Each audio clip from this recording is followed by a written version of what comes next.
Have you ever trusted someone so much that you never even imagined they could betray you? Not your girlfriend, not your family, but your best friend.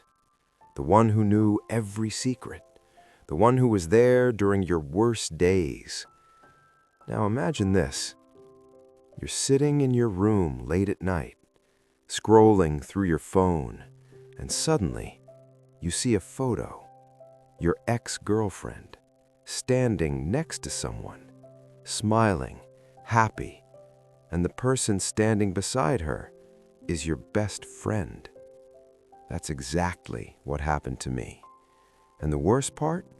They thought I would never find out. Before I start this story, I want to say something. If you've ever been betrayed by someone you trusted, you know how much it hurts. Not the loud kind of pain, the quiet one. The one that sits inside your chest and refuses to leave. This story happened about a year ago, and even today, sometimes I still think about it. Not because I miss her, but because I never expected him to do that. His name was Daniel. We met when we were 14. Same school, same class, same stupid jokes. Within a few months, we became inseparable. The kind of friends who would hang out every single day, after school, weekends, late-night gaming, everything. If someone asked me back then, who's the one person you trust the most, I would say his name without thinking. Daniel knew everything about my life, my fears, my dreams, my problems, even my relationships, especially her. Her name was Maya. I met her at a small birthday party. She had this quiet smile and the kind of laugh that made everyone around her feel comfortable.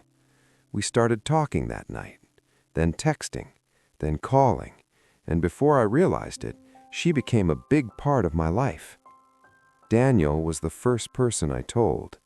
I remember sitting with him on a park bench one evening. I showed him her picture.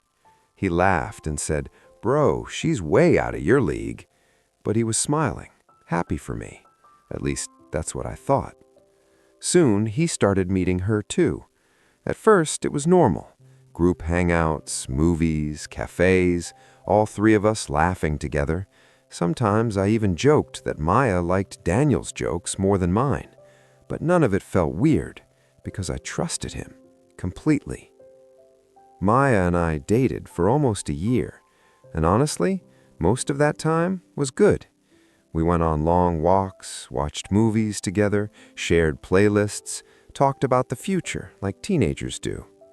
Daniel was always around. Sometimes he would third wheel our plans, sometimes he would tease us, but he always acted like a supportive friend, the kind every relationship needs, or at least that's what I believed. Things started changing after about 10 months. Maya became distant. Replies slower, calls shorter, plans canceled.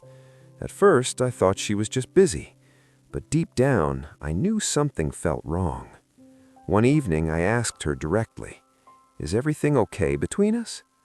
She hesitated. And then said something that changed everything. "I think we should take a break." That sentence felt like a punch to the chest, but I tried to stay calm. I asked why. She said she needed space, said she was confused, said it wasn't my fault. You know, the usual breakup words. A week later, we officially broke up. I was heartbroken, and the first person I called was Daniel. Daniel showed up at my apartment that night with snacks and video games.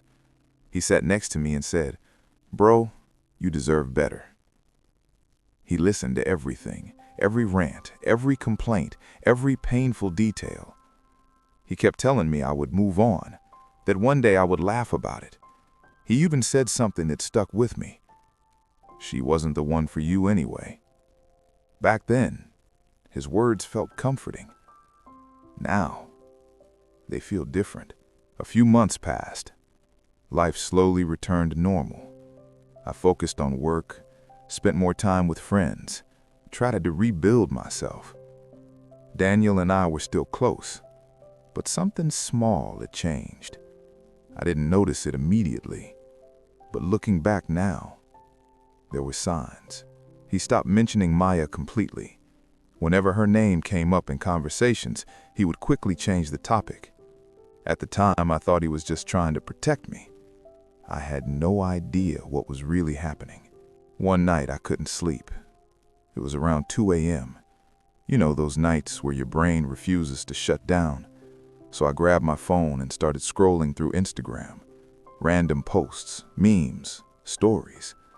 Then suddenly, I saw a story from someone I barely knew, a girl from our old friend group.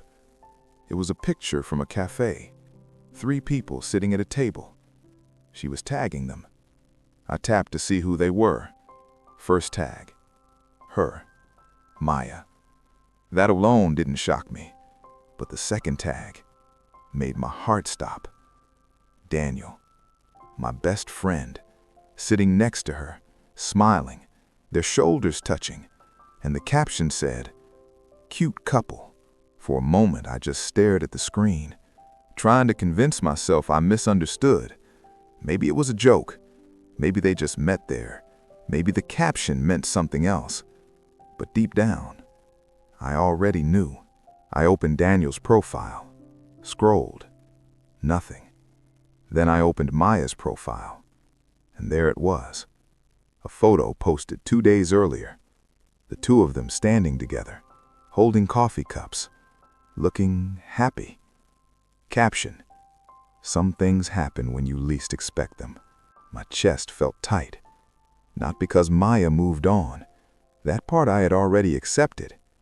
What hurt was him, my best friend, the one who sat with me during the breakup, the one who told me she wasn't right for me, the one who listened while I cried about her. He was dating her, and he never told me. The next morning, I called him. He didn't answer. I texted him, "Hey, we need to talk." An hour later, he replied, "What's up?" I sent him the screenshot. No message, just the screenshot. 5 minutes passed, then 10, then finally, 3 dots appeared. His message said, "I was going to tell you." Those 6 words made me angry, really angry. I called him again. This time he answered. The first thing I said was simple. "How long?" He stayed quiet, then said, "About 2 months. 2 months. 2 months of lies. 2 months of pretending everything was normal. 2 months of being my best friend." Daniel kept trying to explain. He said it just happened. Said they ran into each other randomly, started talking again, and things developed. He kept repeating one sentence. We didn't plan it, but none of that mattered, because there was one question that kept echoing in my mind. Why didn't he tell me? If he truly respected me, why hide it? When I asked him that, he said something that I'll never forget. "I knew you'd react like this." That was the moment I realized something. He wasn't sorry for dating her. He was only sorry that I found out. There's a huge difference. Friends don't hide things like that. Friends don't sit next to you while you're hurting and secretly date the person who hurt you. That's not friendship. That's betrayal. After that conversation, something inside me changed. I didn't yell. I didn't insult him. I just said one thing. I hope she was worth it. Then I hung up, and I never spoke to him again. I removed him from my contacts, unfollowed him everywhere, not out of revenge, but out of self-respect. Some people don't deserve a second chance, especially when they knew exactly what they were doing. A few months later, I heard through mutual friends that they broke up. Apparently, things didn't last long, no surprise there. But by that time, it didn't matter anymore. I wasn't angry anymore. I wasn't sad either. I was just done. Sometimes losing people is painful, but sometimes it's necessary. If there's one thing this experience taught me, it's this: Not everyone who calls you bro is actually your friend. Some people are only loyal until loyalty becomes inconvenient. Real friends respect boundaries. Real friends don't hide things. Real friends choose honesty even when it's uncomfortable. And if someone betrays you like that, the best thing you can do is walk away, quietly, without drama, and never look back. Because the truth is, losing a fake friend is actually a win. And sometimes, the worst betrayals teach you the most important lessons. If you made it this far in the story, I want to ask you something. What would you have done in my situation? Would you forgive him or cut him off forever? Let me know in the comments.